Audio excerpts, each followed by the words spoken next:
रवि लामिछाने माथि लागेको सङ्गठित अपराध र सम्पत्ति शुद्धिकरण जस्ता जघन्य अपराधको मुद्दाहरू अब हट्ने भएको छ। केही बेर अगाडि मात्र महान्यायाधिवक्ताको कार्यालयले रवि लामिछानेमाथि लागेका यी दुई प्रकारका जघन्य मुद्दाहरू संशोधन गर्नका लागि सम्बन्धित सरकारी वकिलका कार्यालयहरूलाई अनुमति दिएको हो। खास गरी कास्की, रूपन्देही, काठमाडौँ र पर्सा जिल्लामा रवि लामिछानेलाई सहकारी ठगी मुद्दा सँगसँगै सङ्गठित र यो खालको सम्पत्ति शुद्धिकरणको मुद्दा छ। यस अगाडि पनि रवि लामिछानेले आफूमाथि राजनैतिक प्रतिशोध साध्नका लागि यत्रो ठुलो ठुलो मुद्दा लगाइएको भनेर प्रतिवाद गर्दै आइरहनु भएको थियो र केही साता अगाडि उहाँ जेलबाट बाहिर निस्किसकेपछि राजनीतिक सरगर्मी एकदमै बढेको थियो र रवि लामिछानेले केही समय अगाडि मात्र महान्यायाधिवक्ताको कार्यालयमा गएर आफूमाथि लागेका यस्ता जघन्य अपराधका मुद्दाहरू फिर्ता लिनुपर्ने भनेर दरखास्त समेत हाल्नु भएको थियो। त्यही माथि सुनवाई गर्दै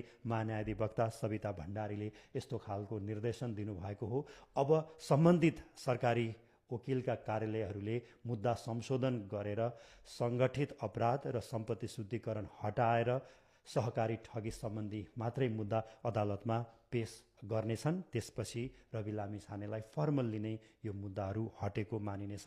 कास्की, रूपन्देही, काठमाडौँ र पर्सामा सहकारी ठगी सम्बन्धी मुद्दा बाँकी नै छ र त्यो मुद्दाको रवि लामिछानेले कठघरामा उभिएर प्रतिवाद गर्नुपर्नेछ, आफ्नो बचाउ गर्नुपर्नेछ। केही साता अगाडि जेलबाट निस्किसकेपछि रवि लामिछानेको सक्रियता राजनैतिक रूपमा एकदमै चुलिएको छ। बालेन शाह यस अगाडि नै राष्ट्रिय स्वतन्त्र पार्टी प्रवेश गरेर भावी प्रधानमन्त्रीको उम्मेद्वार हुने कुरा पनि बाहिर आएको छ।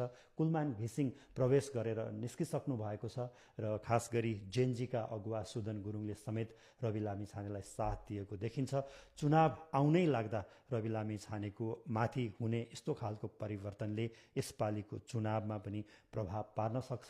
उहाँको बाटो सजिलो हुन सक्छ। तर मैले अघि भने जस्तै यो सम्पत्ति शुद्धिकरणहरूको मुद्दा हटे पनि सहकारीको मुद्दा भने अझै बाँकी छ। सरकारले जुन मुद्दा फिर्ता लिने निर्णय गरेको छ यसमा तपाईँ के भन्न चाहनुहुन्छ?